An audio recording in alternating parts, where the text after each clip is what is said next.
Hola, Medeo, ¿cómo estás? Hola, bien, gracias, Rogelio. ¿Y tú? Bien, bien, gracias. Oye, pregunta, ¿vas a transferir tú la presentación o la transmito yo? No, la transfiero yo. Ok, Ahorita vamos a bueno, hacer, voy a compartir, ¿ok? adelante. De hecho, tenemos ya algunas personas que están solicitando acceso vía audio y video. No sé si quieres que estén presentes aunque no tengan abiertos sus micrófonos o prefieres que abramos a sesión de preguntas y respuestas. ¿Qué te gustaría? No, pueden estar presentes, sí, a mí no me afecta. Yo, de hecho, como vimos la otra vez, voy a ver prácticamente solo mi diapositiva. Muy bien, Eh, muy bien. no veo a mí ni veo a los demás, ¿sí? Y de repente, no sé si tú puedes intervenir, si de repente me muevo demasiado, sucede algo, me avisas, tú puedes Claro, avisar, ¿ok? claro, con todo gusto. Pues aquí ya les di acceso a algunos de los que estaban solicitando su acceso, a ver quiénes Bien. nos están todavía viendo. Tenemos 15 asistentes. Este, Aprovecho, hago una pregunta. ¿Qué se le está ofreciendo a los asistentes? ¿La presentación? ¿Ellos pueden luego acceder a la presentación? sí, O, sí va a ser parte de su giveaway al final del evento el día jueves, entonces podrán compartir y bueno, pues algunas personas están ofreciendo cualquier tema de asesoría o charla privada. De hecho, pues no tenemos en tu caso una stand porque estás con nosotros como parte del equipo de Aliter, exacto. pero en el área de networking podemos compartir interacción con ellos. Mira, al final del día, no sé si quieres ya compartir la presentación. Por Ya, favor, quiero hacerlo para que hagamos una prueba. Lo hice adelante. antes, a ver qué onda. Sí, sí, sí, porque ya nos ha pasado. Adelante, por favor. Y a todos los que están compartiendo con nosotros la sesión, les agradezco mucho. Hace un momento estábamos en la sesión con Liz Escalante, invitándolos también a que participen en el área de networking para que se conozcan a los facilitadores también. Y bueno, a medio pues ya estamos proyectando la presentación, como les comentaba, si gustan ampliar el espacio visual pueden darle doble clic a la imagen de la presentación y en la parte superior tienen una pequeña flecha apuntando al lado derecho a la altura del contador de tiempo y la pueden con un clic expandir hacia la derecha para tener un área de visión más amplia. Pues Amedeo, a la hora que gustes tenemos 17 participantes y pues con todo gusto adelante. Yo cierro. Ok, pues muchas gracias, Rogelio. Listo, entonces para empezar, primero quiero saludar a los participantes, aunque estemos en ese espacio virtual. Yo sé que soy un ser humano y estoy interactuando con otros seres humanos y siendo un ser humano, lo humano no me es ajeno, como dice la famosa frase. Y por lo tanto, bueno, desearle lo mejor, espero que se puedan cuidar, espero que puedan estar seguros y bueno, compartirle toda mi empatía, todo mi cariño, mi solidaridad. Yo desde el 15 de marzo, ¿no? Estoy pues confinado, como dicen, encerrado en la casa y bueno, pues enfrentando ese reto que todos estamos enfrentando. Entonces le mando mucho cariño desde el semáforo rojo de Hidalgo, donde estoy ahora. Bueno, pues tenemos poco tiempo, entramos en medias res. El tema propuesto es liderazgo en entornos de incertidumbre, que algunos también podrían llamar entornos de crisis, entornos difíciles. Y hay un subtítulo que me permite agregar solidaridad e inteligencia social del líder. Quiero decirles que eso, y pónganse los cinturones, vamos a filosofar. ¿eh? Yo soy filósofo por naturaleza y por profesión, y además soy psicólogo, no tanto psicología clínica, sino psicología del desarrollo humano, psicología, lo que ahorita se conoce también como psicología positiva. Entonces, ese es mi ámbito, ¿no? Un poco como, recuerdo, decía Herbert von Karajan, el gran director de orquesta, decía, mi esposa es la orquesta de Berlín, mi amante es la orquesta de Viena, ¿no? Él trabajaba con las dos, sobre todo con la de Berlín. Entonces yo diría que la filosofía es mi esposa y la psicología es como mi amante, ¿no? Bueno, entonces vamos a entrar y quiero empezar con una anécdota. Hace algunos años tuve la posibilidad de tener algunas conversaciones con Robert Levering, que es el cofundador de Great Place to Work. Asumo que ustedes saben que es el Instituto Great Place to Work, que hace encuesta de clima laboral en todo el mundo. Y en esa conversación Robert me dijo que después de tantos años de hacer encuestas en todo el mundo, en todo tipo de compañías, etcétera, llegó a la conclusión que hay un elemento que caracteriza los excelentes lugares para trabajar. Yo prefiero traducir great como excelente, no como grande, ¿no? Es decir, en esos excelentes lugares para trabajar, la gente no trabaja solo para obtener un salario en una especie de relación transaccional que tiene con el patrón, ¿no? Yo trabajador te doy a ti, patrón, mi tiempo de trabajo y tú me das un sueldo, un salario, una seguridad, ¿no? En los excelentes lugares para trabajar, los empleados, los colaboradores, realmente van más allá de esa relación transaccional con S, no con Z, es otra cosa. La transaccional con Z es otra cosa. No, vamos un poquito más allá de eso te doy a cambio que tú me des, y realmente se entregan a su trabajo, dan lo mejor de sí, y va más allá, insisto, de lo que está estrictamente establecido en un contrato laboral. Realmente donaban su trabajo y se donaban ellos mismos en el trabajo y usaban sus dones, jugando con la palabra don, sus habilidades, sus competencias, etc. Y ese descubrimiento llevó a Robert Levering a crear una palabra que registró con un trademark que se llama gift work, que es la fusión de las dos palabras anglosajonas, eso, gift, que es don, y work, trabajo, ¿no? Entonces, lo que caracteriza un excelente lugar para trabajar es un gift work, ¿no?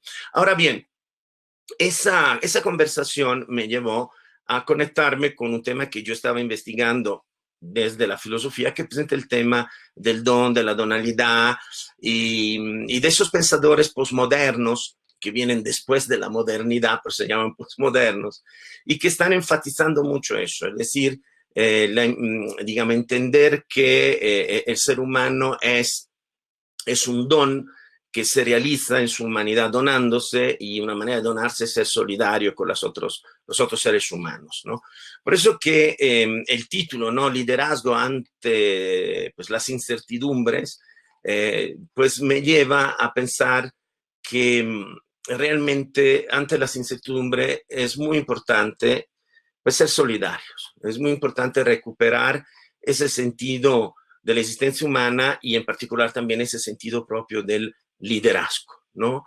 Realmente, digamos, antes esos quiebres y esa quiebra de la modernidad, es decir, esos pensadores postmodernos afirman que la modernidad se está derrumbando. La modernidad en una época que más o menos va desde el renacentismo al siglo XX, y es caracterizado por varias cosas, como por ejemplo un cierto intelectualismo, un cierto racionalismo, y entre las varias características de la modernidad, que es lo que más cuestionan los pensadores postmodernos, está lo que se conoce como razón instrumental.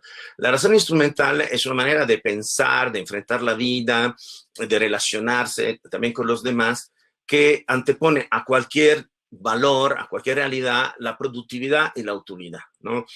Me gustaría ahorita citarte a Francis Bacon, Francisco Bacon, un representante precisamente de la modernidad, que decía en inglés, great people and great business take away this weak passion, love, ¿no?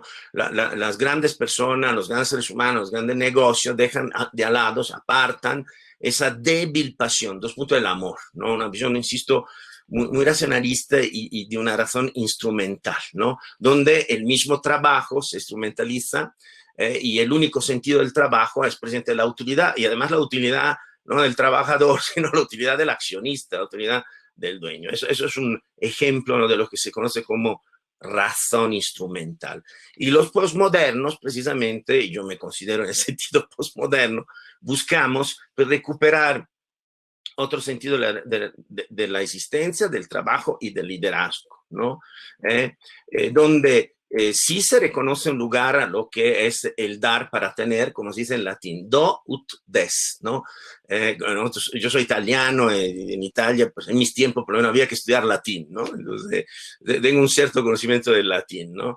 Entonces, do ut des, te doy para que tú me des, ¿no? Que es la lógica de la compraventa, por ejemplo. Además, hay una lógica que se aplica en la acción política, en el gobierno, ¿no? Que es dar por deber, que es la famosa justicia distributiva, ¿no? Donde quien gobierna pues realiza intervenciones que son públicas y donde el Estado pues impone leyes, impone acuerdos y sí da a la sociedad por deber, ¿sí? Entonces, la propuesta que yo quiero hacerte hoy, uniéndome a los pensadores postmodernos, es que hay una tercera lógica que se suma, que es eso, dar, pero como un donar gratuito, ¿no? Como donar gratuitamente y por amor. Un donar y un dar solidario sin interés, desinteresado. Y aquí me detengo un segundo porque creo que todos ustedes tienen en esos días esas imágenes, por ejemplo, de esos médicos, de esas enfermeras, enfermeros, de ese personal, ¿no? O sea, digamos, de la salud, que realmente se está entregando y está yendo mucho más allá de lo que es un contrato de trabajo. Y se ve esa generosidad, ese desinterés, esa entrega, ¿sí? A lo mejor no en todos, pero en muchos sí se ve. Y eso es precisamente eso lo que es importante afirmar, enfatizar ante las incertidumbres, ante la crisis, ¿sí? Esa capacidad del ser humano de dar, de donar. Miren, en el mercado, pues la gratuidad probablemente no existe. El mercado funciona con otras leyes, está bien, ¿no? Y tampoco las actitudes gratuitas se pueden imponer por ley, que era esa opción del dar por deber. Pero por otro lado, yo estoy convencido, naturalmente todo eso es discutible, que tanto en el mercado como en la política y en el gobierno, ¿sí? Sí se necesitan personas abiertas y capaces de dar eso, ¿no? De manera gratuita y darse, ¿no? Y donar de manera también recíproca, ¿no? Porque un aspecto interesante del don, no tengo tiempo en esa plática de desarrollarlo, es que el don requiere aceptación, no hay don sin aceptación. Pero ahorita enfocémonos en eso, ¿no? En el don gratuito. ¿Sí? Ahora, ustedes se estarán preguntando, a ver, Amedeo, el tema es liderazgo en tiempos de incertidumbre, ¿por qué esa reflexión es sobre un liderazgo que inspira y que modela ese ejemplo de ese donar gratuito? ¿Por qué hablar de eso en tiempos de pandemia? Pues precisamente por lo que de alguna manera ya mencioné. Yo estoy convencido de que es muy importante enfatizar entre los otros aspectos del liderazgo ahora en tiempos de incertidumbre, el liderazgo como aspecto de una economía solidaria, el liderazgo como una manifestación de don gratuito y que promueve ese don gratuito en los demás. Y regresando a Robert Levering, que inventó ese término del gift work, reitero, lo registró, tiene un trademark, ¿no? Yo podría registrar otro término que es gift leadership, ¿no? Y de hecho, los trabajadores, los empleados, los colaboradores en una organización laboral darán un gift work solo si hay una gift leadership. Y eso se lo dije a Robert Levering. Yo pienso que lo que puede generar esa dinámica del gift work es precisamente un liderazgo en el cual los líderes realmente se entregan, se donan a sus colaboradores. Reitero, pienso que eso es particularmente importante en esos tiempos tan difíciles que estamos viviendo. Solo ese redescubrimiento, porque insisto, en la modernidad todo eso se perdió, recuerda la frase de Francis Bacon, ¿no? Solo el redescubrimiento de lo que es el don como eso, una parte esencial del ser humano, de la persona, ¿sí? Solo eso realmente podrá salvarnos de una crisis mundial muy destructiva. Y me parece que pues, las noticias que vimos en esos meses hablan mucho de emociones intensas muy negativas, nos hacen ver comportamientos muy destructivos y que hablan realmente de una crisis mundial, ¿no? Una crisis mundial donde presente la incertidumbre y en algunos casos la desesperación, en otros casos la angustia, en otros casos todo eso confluye hasta en una ira, pueden eso prevalecer como emociones destructivas. Aquí podría citarte a Daniel Goleman, ¿no? El gran promotor de la inteligencia emocional, ¿no? que presenta en su primer libro, Inteligencia Emocional, decía, cuando una persona está emocionalmente alterada, con emociones tan estresantes, ¿no? Como las que vemos aquí, se vuelve estúpida, ¿no? Cuando una persona está perturbada emocionalmente, se vuelve estúpida. Y de repente vemos, ¿no? Realmente estupideces, tonterías que hace la gente, pero comprendemos porque realmente están en una perturbación emocional terrible. Insisto, en ese contexto es particularmente importante el liderazgo y un liderazgo que se dona, que entrega y que fomente esa solidaridad, ¿no? Por lo tanto, don, solidaridad, pandemia, ¿no? Tres conceptos fuertemente relacionados, ¿no? Lo cual implica entender que el ser humano es esencialmente un don, que su vocación existencial es donarse, que por lo tanto realiza su ser humano, su humanidad, donándose en la gratuidad y sin esperar nada a cambio. Yo a veces en los cursos hablo de esos cursos presenciales y lanzo la pregunta, ¿ustedes experimentan esa necesidad de darse, de donarse, de ser solidario, de contribuir? Y la gente normalmente me dice que sí. Creo que eso forma parte de la esencia de la naturaleza humana. Y me encanta comprobarlo, ¿no? Cada vez, ¿sí? Comprobar ese aspecto del ser humano.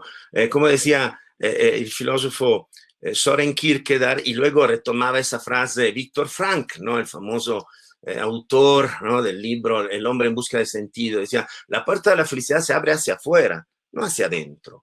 El ser humano encuentra su felicidad en el dar, en el aportar, en el ser solidario, no en la mezquindad, no en la codicia, no en el egoísmo.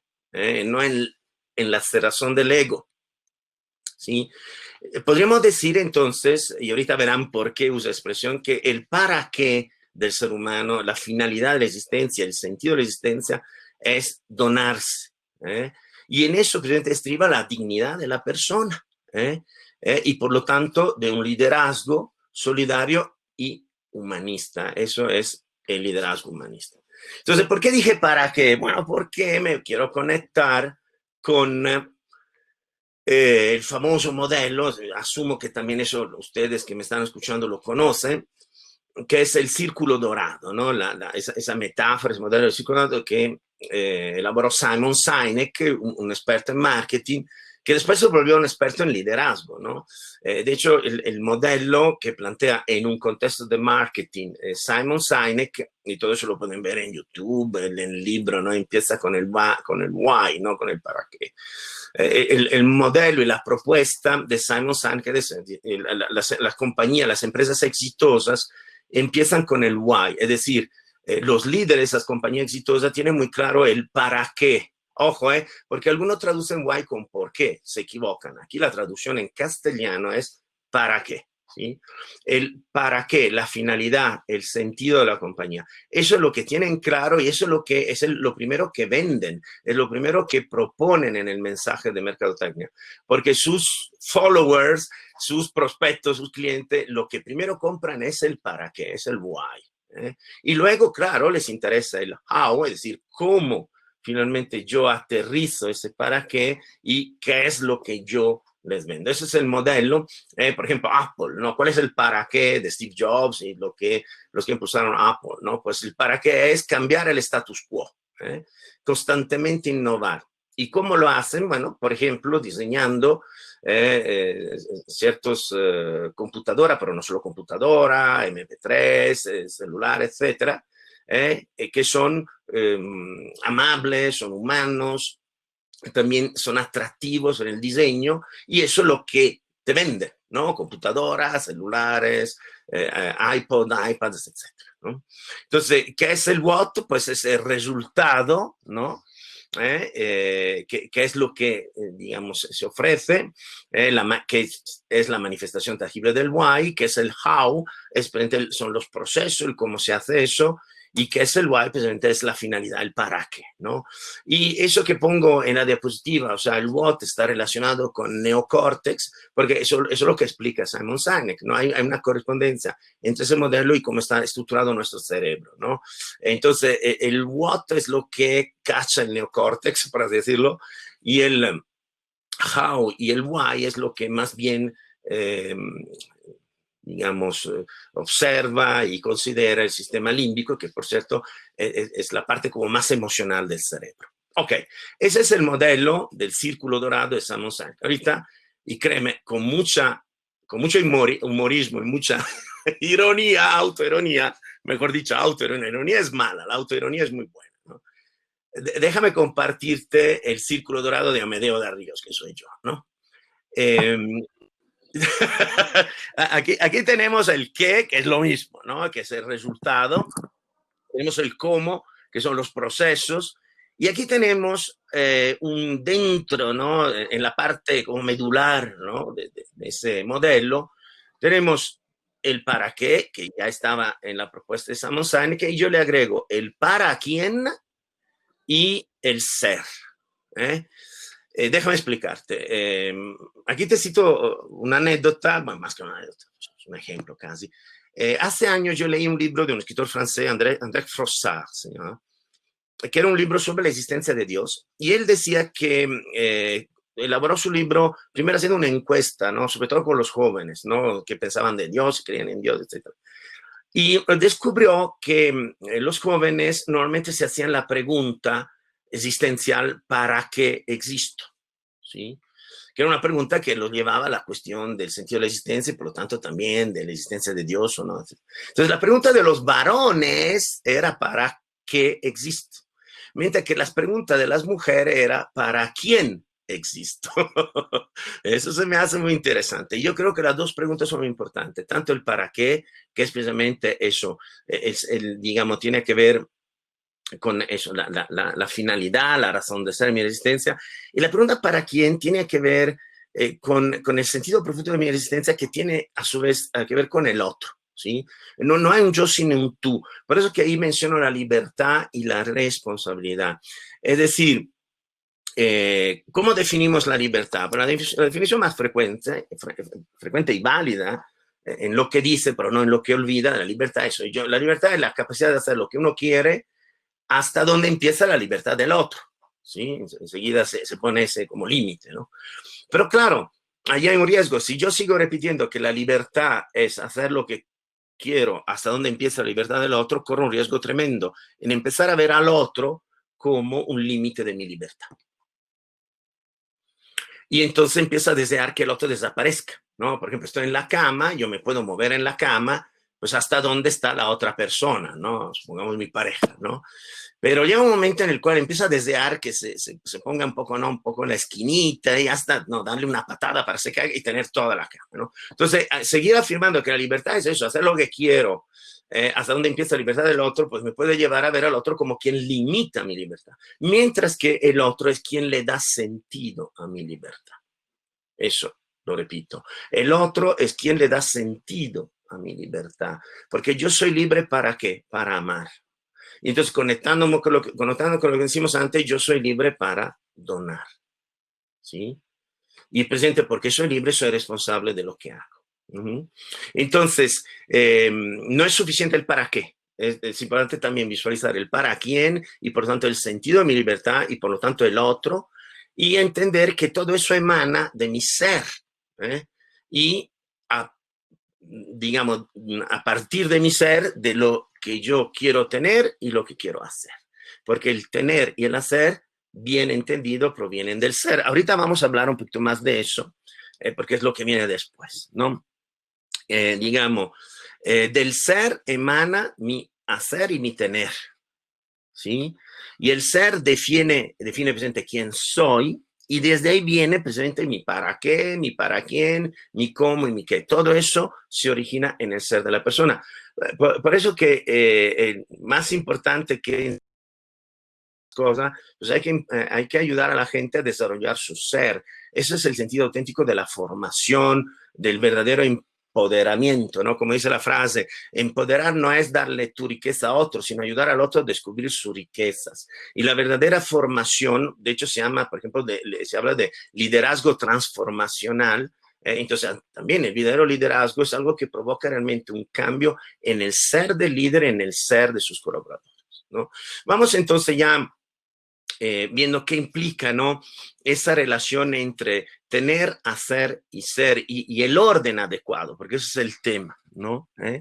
Entonces, el líder, y eso es otra propuesta que te puede parecer novedosa, pero aquí me detengo un segundo no solo para tomar agua, tranquilo, es agua, no es alcohol.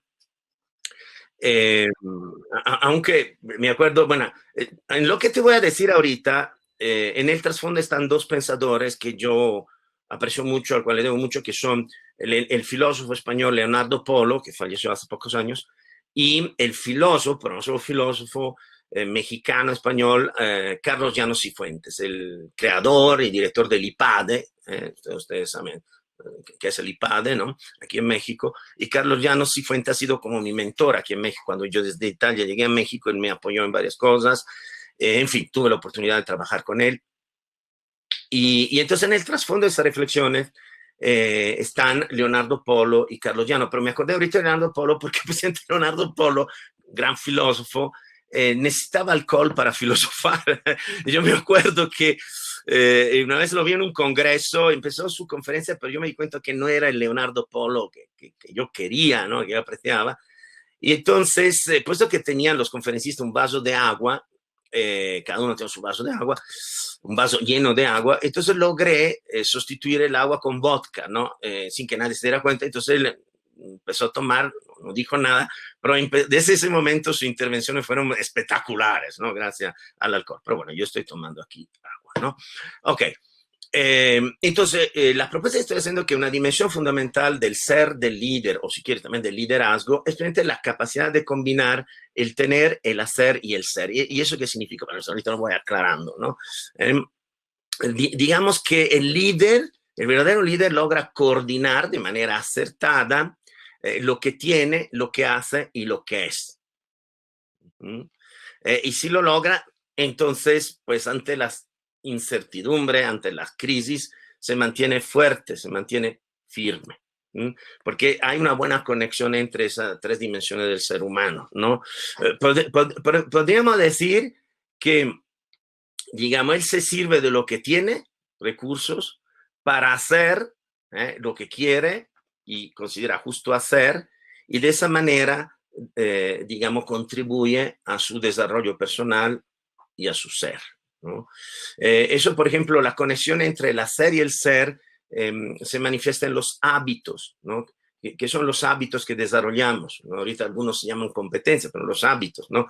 Clásicamente, habitus en latín, exis en griego, ¿no? ¿Qué son los hábitos? Son características de nuestro ser, de nuestra personalidad, de nuestro carácter, que construimos a través de acciones consistentes, coherentes, ¿sí?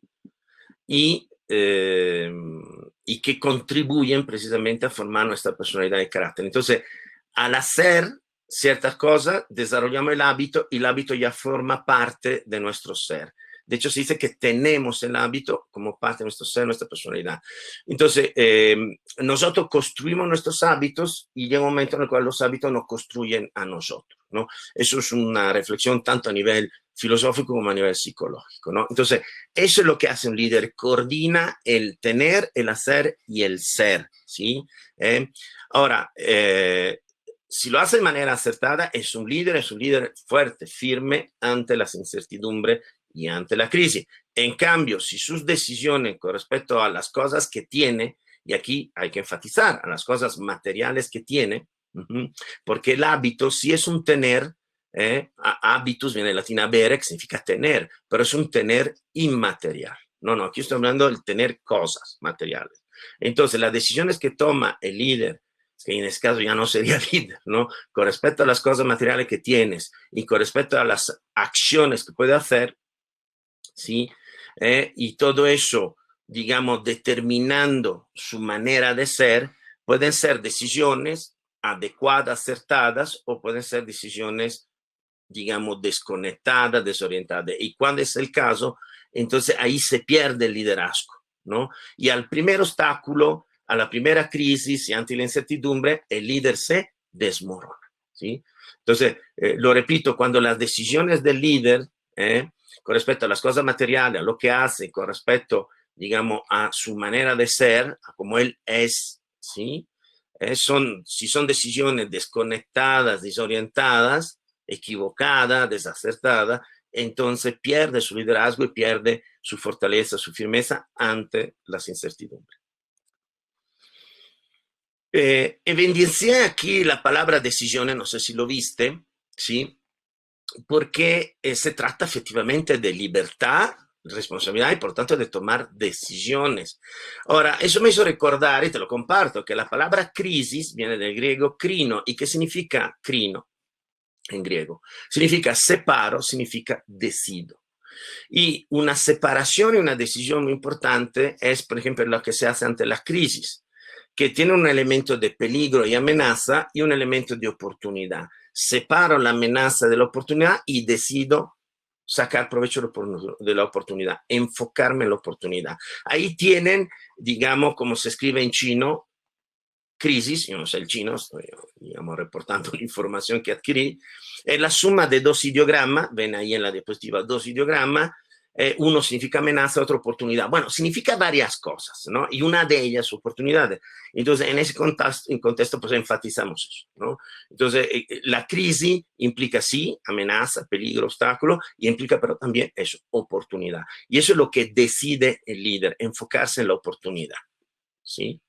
Y entonces aquí podemos contrastar dos posiciones, dos situaciones, una situación de desconexión entre el hacer, el tener y el ser, y una posición de conexión, ¿sí? En la posición de desconexión, el individuo desconectado, ¿sí?, hace lo que sea necesario hacer para tener lo más posible. Es decir, para ser muy sencillo, lo más importante no es el ser, sino finalmente es el tener, ¿sí? Entonces hay un hacer que preside un tener y que olvida el ser. Finalmente es eso, lo que llamamos consumismo, lo que llamamos codicia, lo que llamamos eso, poner la utilidad por arriba de todo, como vimos antes en la razón instrumental, ¿no? Entonces, a tal punto que ese ser olvidado, o sea, el propio desarrollo personal, el propio crecimiento, el crecimiento de los demás, se confunde con las cosas materiales. Y hay personas que creen que son más y que crecen solo porque tienen más, ¿no? Hasta hay gente que construye su yo con el bodybuilding, ¿no? Que se vuelve un ego building, ¿no? Entonces, de alguna manera, el ser, entonces se confunde con las cosas materiales y casi se identifica con ellas. Por ejemplo, el estatus, la posición, y a veces personas que le dan mucha importancia al estatus, la posición, el prestigio, etcétera, el ego precisamente, ¿no? Y entonces, claro, aquí se ve la debilidad de esa posición, porque si tú identificas tu ser con las cosas materiales que tienes, pues tienes mucho miedo que quien afecte tus intereses materiales o te quite tus cosas, pues te quita tu vida, ¿no? Porque tu vida, tu ser, pues depende de las cosas materiales. Y tu felicidad depende de las cosas materiales, ¿no?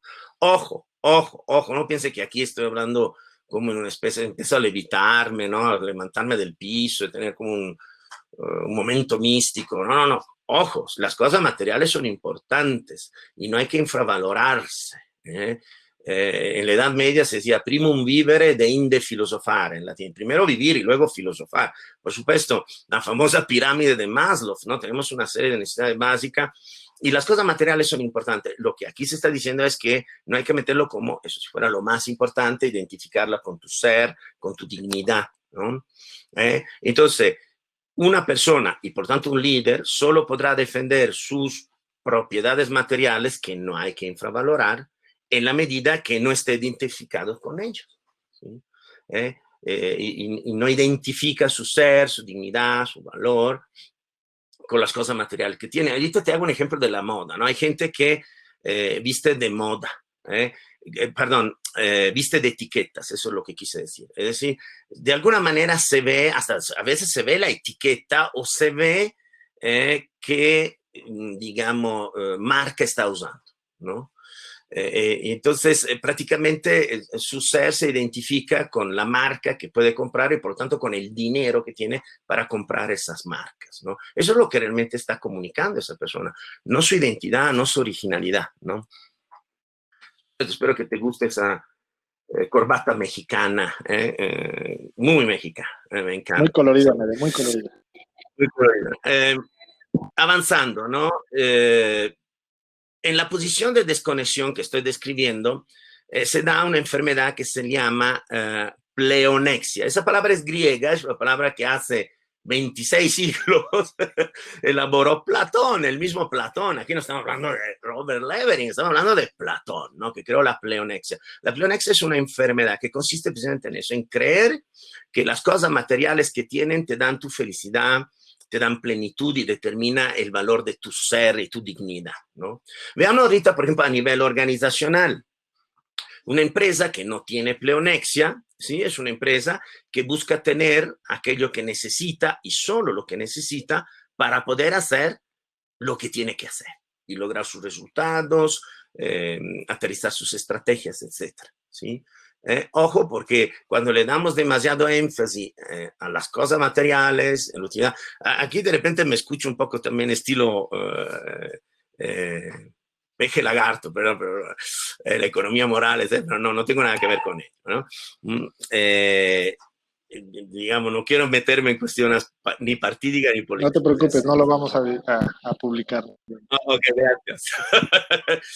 Pero sí estoy convencido de eso, ¿no? Estoy convencido que la pleonexia es una enfermedad y que una tarea del líder es evitar caer en esa enfermedad, que su organización caiga en esa enfermedad y pensar, insisto, que el tener es más importante que el ser. Ahorita, eso yo ya lo sabía, claro, ahorita te lo he dicho de manera sencilla, ¿no?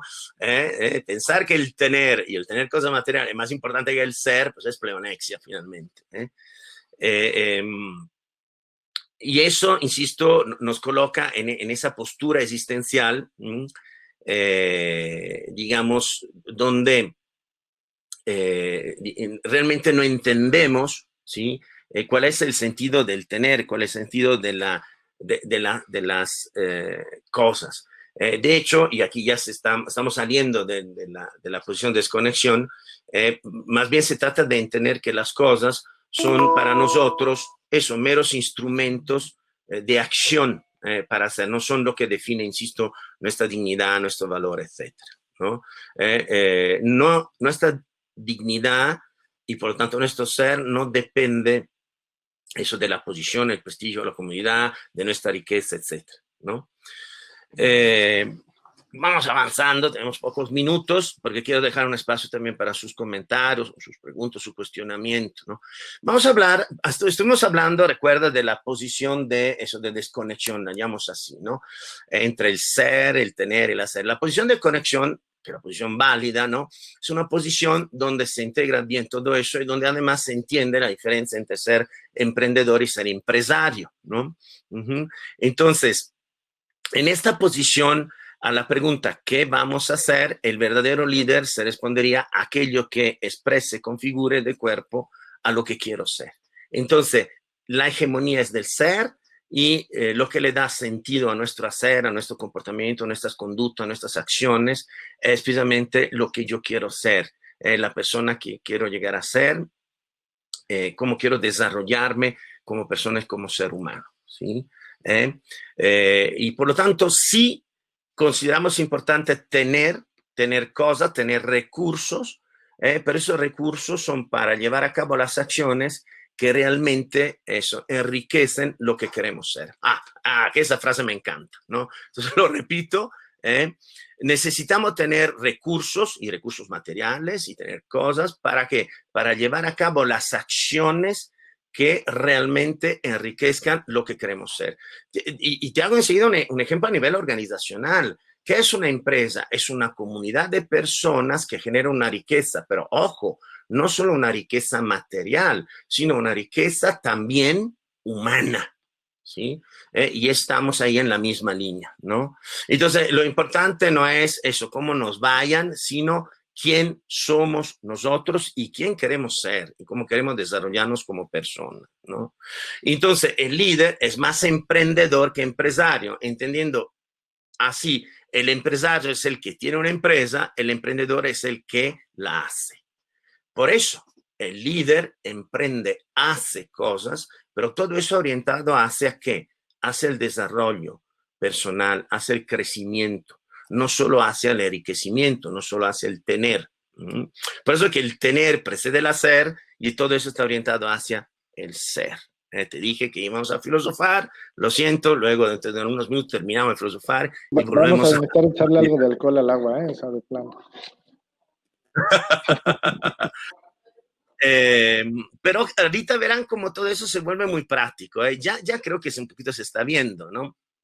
Por ejemplo, también con el círculo dorado, ¿no?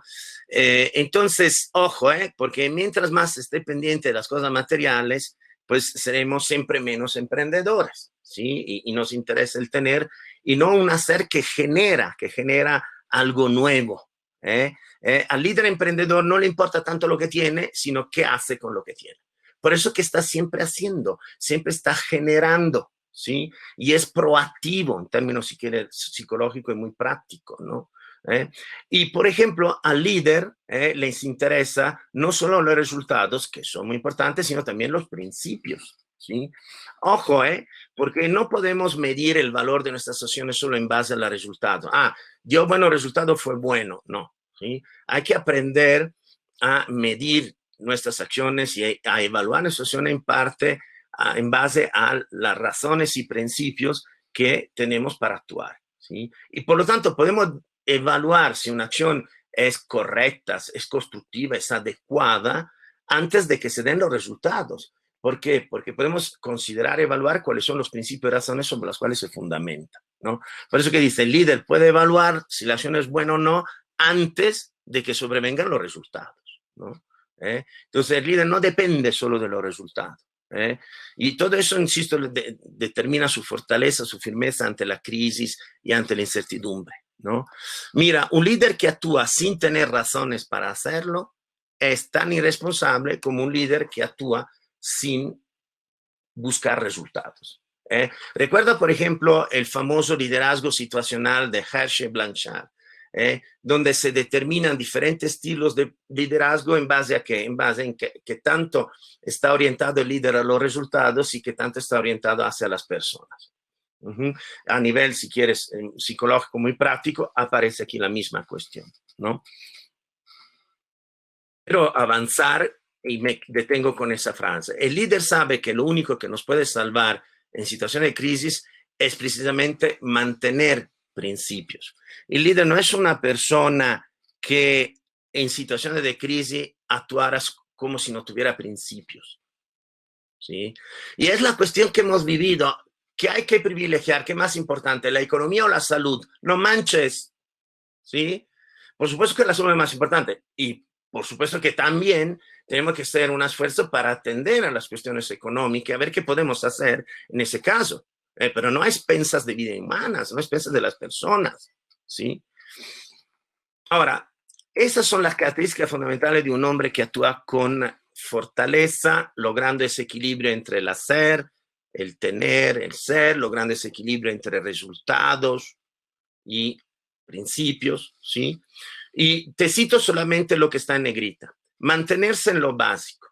El líder en la situación de crisis se mantiene en lo básico, no se aferra a modas superficiales, ¿sí? Lo básico también tiene que ver con el conocimiento científico, con lo que sí realmente sabemos y no lo que suponemos, ¿sí? Entonces, por ejemplo, lo básico es trabajar bien, vender bien, comprar bien, lo básico, ¿sí? En la organización y en el trabajo. No dedicarse a lo extraordinario. ¿Qué significa eso? Te lo resumo con la frase. No se trata de hacer cosas extraordinarias, sino de hacer extraordinariamente bien las pequeñas cosas de todos los días. Aquí te cito a Madre Teresa de Calcuta, cuando le preguntaron cuál es el secreto de tu liderazgo, ella respondía, un grande amor en las cosas pequeñas, ¿sí? Entonces no se trata de hacer cosas grandes, llamativas, outstanding, sino se trata de hacer extraordinariamente bien las cosas pequeñas de todos los días. Otra característica, eso, de un líder fuerte, con fortaleza, con la virtud de la fortaleza. Eso, no mandar con amenazas. Es muy importante ejercer su liderazgo en la confianza, en la motivación positiva y constructiva y no servirse de amenaza. Ser transparente, la transparencia es muy importante. Mira, estoy comentando lo esencial porque también sé que esa presentación tú la tendrás accesible, se te entregará, entonces ya sí tendrás ahí la posibilidad de profundizar, pero es suficiente, diga eso. Es muy importante la transparencia. Híjole, no puedo no contarte esa anécdota. Una vez en una organización pública, una dependencia de una secretaría federal, y yo tuve que dar algunos cursos, ¿no? A todo el personal, era mucha gente, claro, era por grupos, y yo me daba cuenta en los cursos que había como un clima negativo, pesimismo, mala cara, mala vibra, ¿no? Entonces, en la pausa café me acercaba a alguno y decía, oye, ¿qué tal? ¿Cómo les van las cosas? ¿No? Y entonces empecé a escuchar que había mucha inquietud porque circulaba el rumor de que en los siguientes meses se iba a despedir el 30% del personal. Punto. Entonces, cuando se dice eso, que se va a despedir el 30% del personal, cualquiera podría entrar en ese 30%. Todos estaban acongojados con eso. Ahora, era un rumor, no era cierto, era Radio Pasillo transmitiendo sus mensajes. Ahora, yo te pregunto, ¿los directivos no sabían de ese rumor? Claro que lo sabían. ¿Qué hicieron? Nada. En vez de ser transparente, en vez de dejar claro lo que sí estaba seguro y lo que no, se quedaron callados, finalmente fomentando toda esa inquietud, ¿no? 5, hacer de la crisis una rutina, es decir, como normalizar la crisis, ¿sí? Y entender que, pues, eso es vivir, arriesgarse y pasar por un momento difícil. Aquí recuerda esa famosa frase, ¿no? Eso también pasará, eso también pasará. De la sabiduría, ¿no? Tanto oriental como occidental, ¿no? No monopolizar las dificultades. Eso sí te lo comento un poquito más. En momentos de crisis hay tendencia al centralismo. Mira, es muy importante que el líder fomente la cooperación, la participación. Aquí quiero decir eso, participación. No pretenda resolver las cosas solo, sino gracias a la participación de los que forman parte de su equipo, de la organización, etc. Y finalmente, te puede parecer chistoso, sonreír. No tengo tiempo ahorita para hablarte de todos los beneficios hormonales del sonreír, cuánto te hace bien a ti sonreírte y cuánto le hace bien a los demás sonreír. Pero en ese momento de incertidumbre, de crisis, si tú como líder eso cuida ese lenguaje corporal, esa manifestación positiva que se dan en la sonrisa, la verdad es algo muy poderoso que puede hacer y muy concreto. Recuerda que el líder, más que poder, tiene autoridad, ¿no? ¿Qué significa autoridad? Autoridad viene, la palabra española, del latín auctores, que significa el autor, como el autor de un libro, ¿no? Que a su vez viene del participio pasado autus, del verbo augeo, que significa augeo o augere significa hacer crecer. No solo hacer prosperar, promover y promoverse como persona, promover a los demás, generar cosas útiles, inventar con el propio ingenio. Todo eso está en el auge. Por lo tanto, ¿qué es la autoridad? Es la capacidad de hacer crecer a otras personas en un proceso de desarrollo del cual la otra persona, por ejemplo, el colaborador, es el verdadero autor, se vuelve autor de su desarrollo. Esa es la autoridad. Por eso, ¿cuál es el ejemplo primero y natural, primero y natural de autoridad? Pues los padres. Los padres de familia tienen autoridad porque hacen crecer a sus hijos de tal manera que se vuelven autónomos y responsables, ¿no? Entonces, es muy importante que ejerza esa autoridad el líder en tiempos de crisis, ¿sí? Que realmente se dedique eso, a ser el primero, porque Auger también implica esa iniciativa, esa proactividad, a ser el primero que enfrenta las dificultades, ¿no?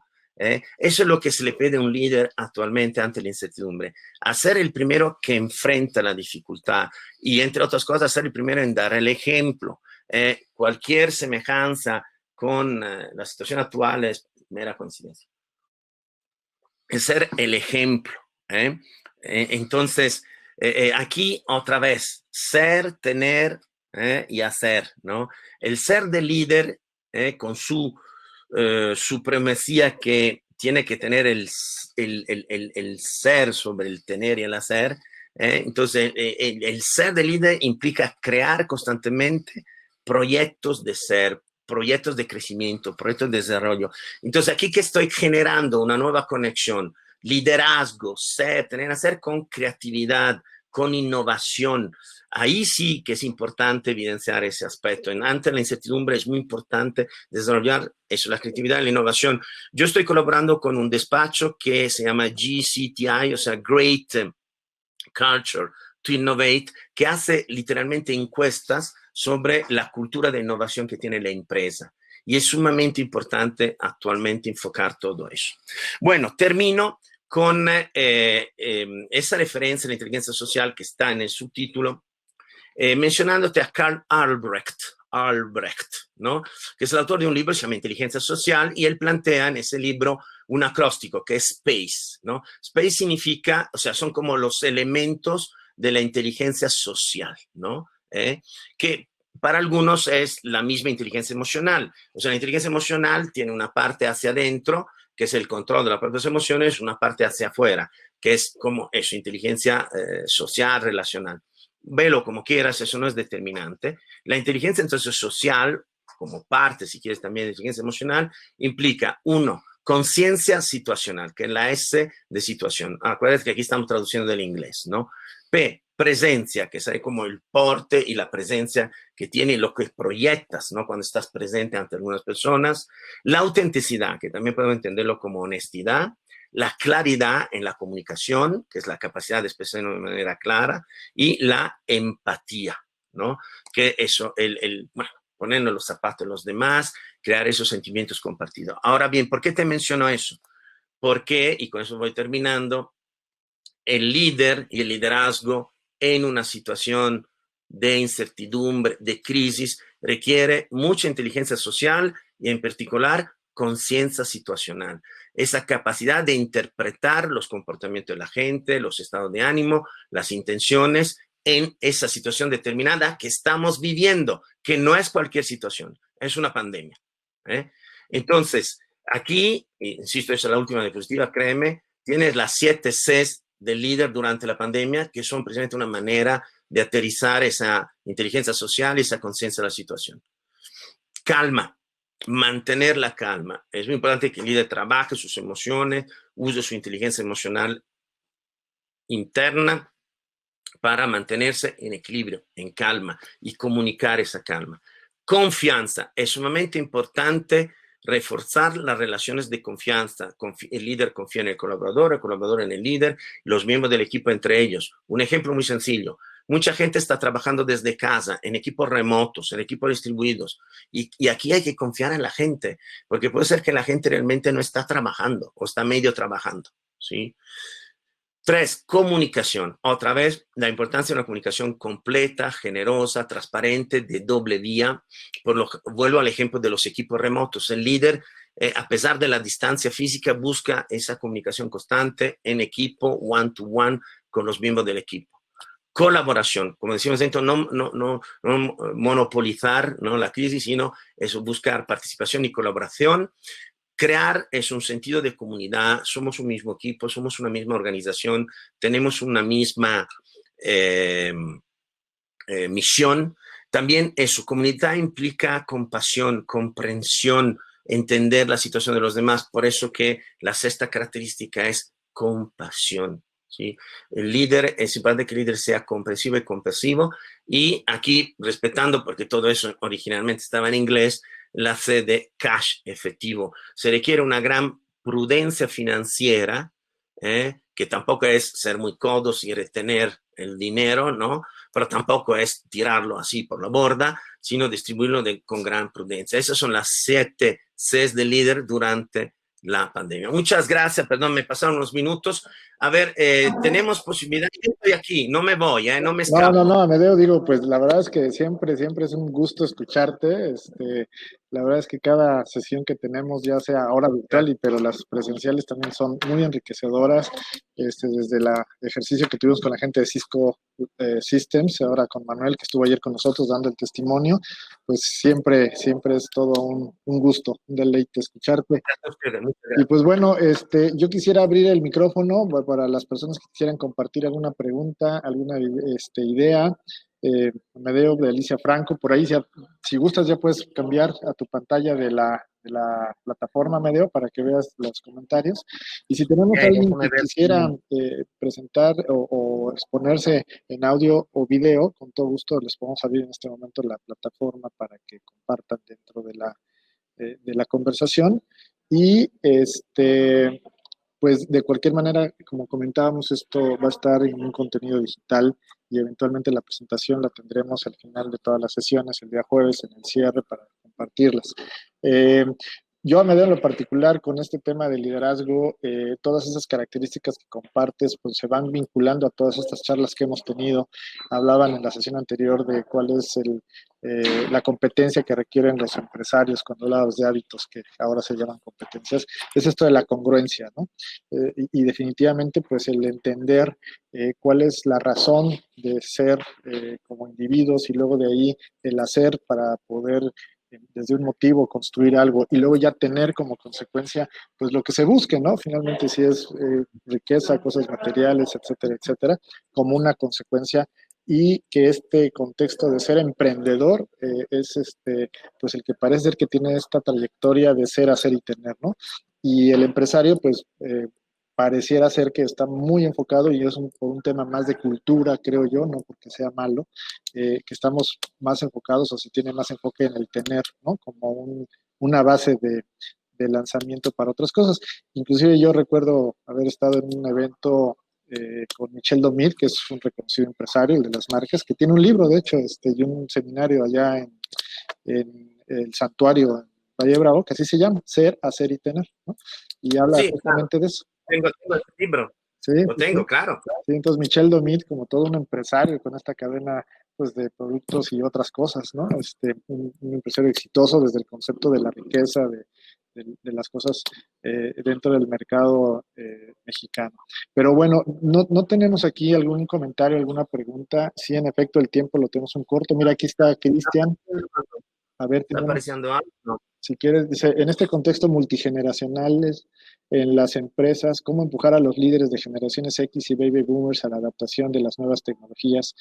¿Cómo aprovechar a los jóvenes que dominan las herramientas? Es cómo fusionar estas dos capacidades de resiliencia por parte de los baby boomers y de estas generaciones X que tienen esta urgencia de tenerlo todo rápido, porque tienen unas habilidades digitales y de aprendizaje impresionantes. ¿Qué sugieres tú, Amadeo, por ejemplo? Bueno, entrada sugiero a la persona que escribió, cité antes a Simon Sinek, bueno, él tiene en YouTube una serie de, o sea, se pueden ver en YouTube una serie de conferencias que él ha dado presente sobre el tema de las diferencias generacionales y sobre el tema específico de los millennials. Aunque ahorita ya tenemos la generación Z, en fin, ¿no? Ya está. Pero, por ejemplo, saben que en Estados Unidos, pero también aquí en México, hay organizaciones donde están 5 generaciones trabajando juntos. 5. Desde los baby boomers hasta ya, ¿no? A la Y, en fin. Ahora, entonces, una primera sugerencia, porque me parece que el enfoque de Simon Sinek es muy sano, muy constructivo. Y la otra sugerencia que daría yo es esa, o sea, fuera estereotipos, porque si empezamos a estereotipar, ¿no? Baby boomer, generación X, millennial, generación, digamos, estamos creando etiquetas rígidas que no ayudan el diálogo y el entendimiento mutuo, ¿sí? Hay generalizaciones, pero hay que reducirla al máximo y finalmente en el caso concreto, tú y yo, nosotros que estamos aquí en ese equipo, en esa empresa, en ese departamento, ¿cómo podemos trabajar juntos? Y la otra sugerencia es precisamente eso, entender que cada generación tiene sus más y menos, tiene sus fortalezas y sus debilidades, ¿no? Entonces, por supuesto que la generación X, por decir, es una generación que ahora, por la edad que tiene la gente de esa generación, pues implica una fortaleza de experiencia, de conocimiento, de trayectoria. Mientras que una generación como millennial y ya lo que viene después, bueno, pues ya tienen un haber crecido y nacido con la tecnología, con el mundo digital, etcétera, que les permite moverse en ese espacio de una manera como muy natural. Y eso desde luego es una fortaleza, ¿no? Entonces, eso, invitar a escucharse, a entenderse y a valorarse en las fortalezas, en las debilidades y construir un diálogo concreto, los que estamos ahí, sin quedarnos anclados demasiado a la generalización y a las etiquetas. Eso es lo que yo sugeriría. De hecho, estuve en procesos de ese tipo en varias empresas. No, soy filósofo, pero soy consultor, coach. Sí, que mil perdones por andar a la carrera con un contratiempo que tuvimos en una sesión anterior, ya ni presenté tu semblanza, pero sí, es parte del equipo de Aliter, consultor, coach, experto, maestro también que ha estado en el área académica, y la verdad, pues un ser humano impresionante que tengo la fortuna de considerar mi amigo y colaborador en estos años. Tenemos también otra pregunta por ahí, la última, maravillosa presentación, dice Enrique Torres, ¿cómo lograr en los colaboradores el que se conecten con su propósito como individuo, ¿no? Esa está buena, ¿no? Yo tengo ejercicios, dinámicas, de hecho, bueno, hay que llamarlas en training, se llama actividades propiamente, pero bueno, todos los llaman dinámicas, que sirven precisamente para eso, y claro, un líder lo puede hacer en un one-to-one con su colaborador. Empezando con algo sencillo, que no es propiamente la dinámica, hay 3 preguntas que ayudan mucho, que son, ¿qué necesitas? ¿Qué te motiva? Y ¿qué te preocupa? Me parece que son esas 3, ¿no? Entonces, en una conversación, el líder con colaborador puede preguntar eso. A ver, ¿qué necesitas en tu trabajo, no? ¿Qué te preocupa? Y qué te mueve. Esas 3 preguntas llevan a lo que se llaman las inquietudes, ¿no? Y desde las inquietudes es más fácil llegar también al tema del propósito, del para qué, del sentido. Mira, el sentido de la vida es lo que engloba también el sentido de trabajo. Y eso es otro tema. La gente no tiene claro cuál es el sentido del trabajo. Entonces, ayudar a la persona a descubrir, a entender cuál es el sentido del trabajo, el sentido del trabajar, ¿sí? Porque la gente no lo sabe. Hay mucha gente que piensa que el trabajo pues es una vil necesidad, ni modo.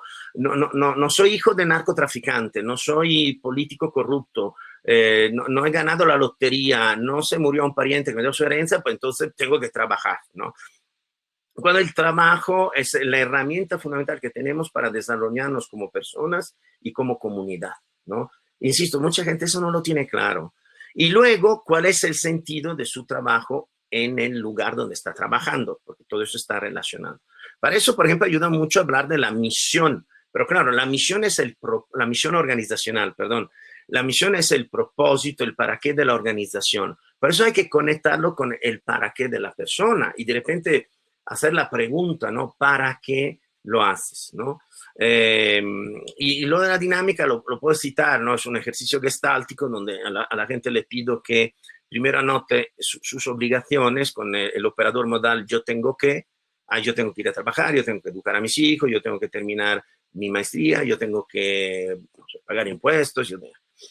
Y luego le digo, bueno, ahorita vuelvan a escribirlo cambiando el operador modal. En vez que yo tengo que, yo elijo, ¿no? Y entonces, yo elijo trabajar. Entonces, de repente, bueno, hay un cambio ahí profundo. ¿Qué pasó? No, lo veo de otra manera, ya no como una obligación desde afuera, sino como el estado de elección. Ok, bueno. Entonces, les hago observar que muchas veces, muchas personas en la vida, nosotros en la vida, con la prisa, haciendo tantas cosas que hacemos, el famoso hacer, ¿no? Para tener, perdemos de vista 3 cosas, el sentido, el fin, que es el famoso para qué, y el valor de lo que estamos haciendo. Entonces, digamos, vivir con plenitud implica, con este término, precisamente eso, tener siempre presente cuál es eso, ese sentido, el propósito, precisamente, y el valor de lo que estamos haciendo. Y eso se explica con el cuento de la catedral, ¿no? Que todos conocen, esa montaña, en la ladera de la montaña, gente trabajando con martillos cinceles, picando piedras. Entonces llega eso, yo lo ubico en la Edad Media, ¿no? Llega un caballero y pregunta a esa gente, ¿no? Oye, ¿qué estás haciendo? Dice, voy picando piedra. ¿Y tú qué estás haciendo? Pues yo me estoy ganando el pan de cada día. Entonces ve una persona que está trabajando con una alegría, con una sonrisa, una luz en los ojos y dice, oye, ¿qué estás haciendo? No, pues se detiene, dice, mira la punta de la montaña, ¿qué hay? ¿Qué ves? Una catedral, una catedral en construcción. ¿Qué estoy haciendo? Estoy construyendo una catedral. ¿Sí? Entonces, ese es el propósito, ese es el sentido, ese es el fin de lo que hacemos. Entonces, ¿quién es un líder? Quien logra que su gente siempre vea la catedral. Entonces, puedes hablar de todo eso, generar una conversación sobre todo eso y ves cómo ayuda a la gente a conectarse con el tema del propósito. Amedeo, pues yo te agradezco muchísimo, estamos ya en el tiempo. Mil gracias. Los invito a todos a que nos acompañen a la otra sesión donde vamos a hablar del tema ya del negocio, ya ahora sí hablando de temas, hablando del tener, cómo hacer que esto crezca, que se mantengan, partiendo de estos mismos conceptos del ser, hacer y tener. Estamos en la otra sesión, por favor. Vámonos para allá. Amedeo, mil gracias, muchísimas, muchísimas gracias. Seguimos en contacto. Si tienes oportunidad de quedarte, acompáñanos y si no, pues nos seguimos viendo. A ver qué puedo hacer, ¿eh? Gracias a ustedes. Adelante, Pero, chicos. ¿o tengo que salir yo? Sí, no, sale en el live y ya nos retiramos. Un abrazo. Ok, bye. Bye. Yo salgo de todas maneras. Chao, bye.